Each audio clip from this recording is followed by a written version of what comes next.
Hey everyone, today I want to talk about this amazing book, Klimt, inspired by Van Gogh, Rodin, and Matisse in this, but there are lots of inspirations. This is a catalog of an exhibition that happened in the Van Gogh Museum as well as the Belvedere in Vienna.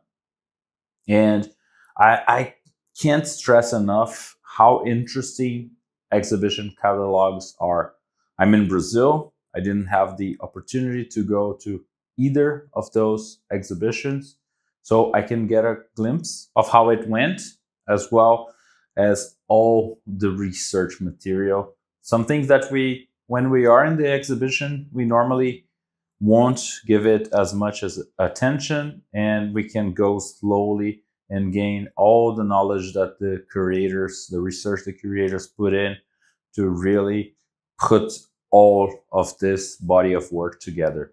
It's a thick book, very interesting approach to understanding who influenced Klimt, Gustav Klimt, and all the connections in the Viennese art as well as the international art during the early 1900s, all the encounters that artists have in their lives. This is something that fascinates me, how much an encounter can really shape the body of work going forward. And we're going to see some of that in here as well. So going through the table of contents, Klimt and his time, an overview, shaping Viennese art from its slumber, Gustav Klimt's engagement with international modern art, and then goes into more of a timeline. Early work, art with So, Klimt and international art around 1900, stylized landscapes, and Klimt's later works. So goes around all his life and a lot of the influences that he had. His lifelong partner, Emile Flog, or however you pronounce that, and all like the secession artists that he got together and worked with, discussed things with. We have Egon Schiele that was around in the same era. So very interesting interactions. This is his studio. So and throughout his career, he got in contact with artists like Sargent, Whistler, as we said in the title, like Van Gogh, Monet here, Rodin, some lesser known artists here and there, more the graphic work.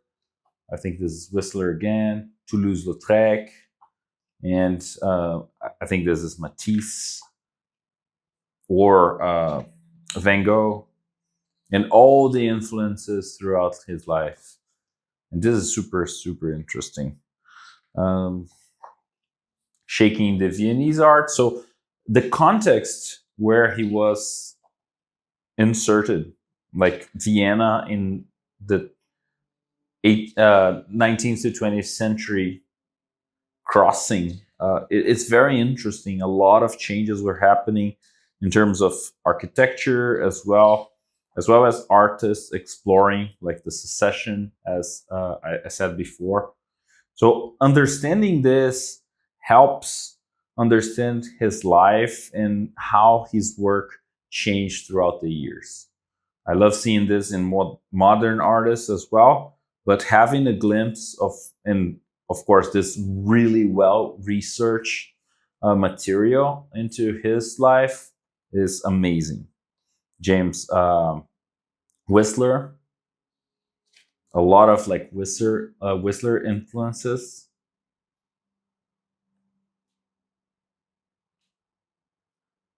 And a lot of different artists. Rodin over here.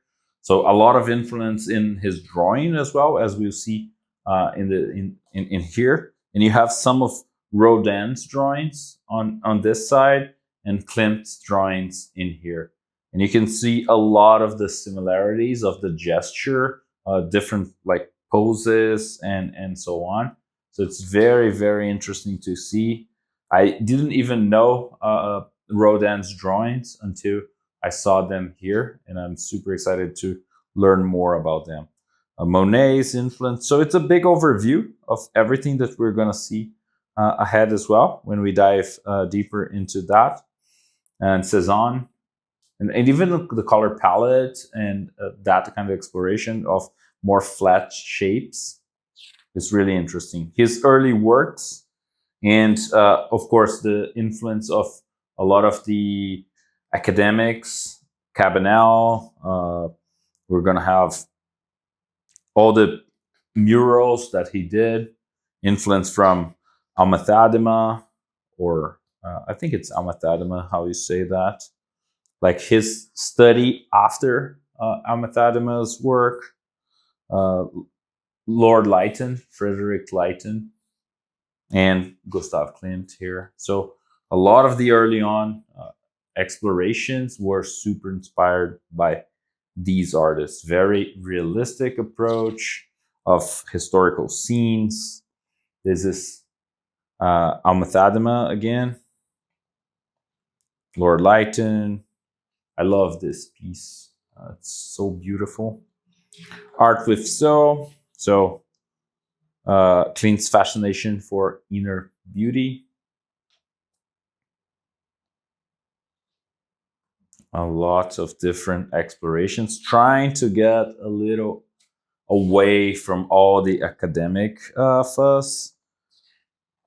Sargent, Whistler, and opening his mind to different influences and different ways of executing his artwork, which is super interesting. You can see the transformation happening around the 1900s. Humanity in Focus.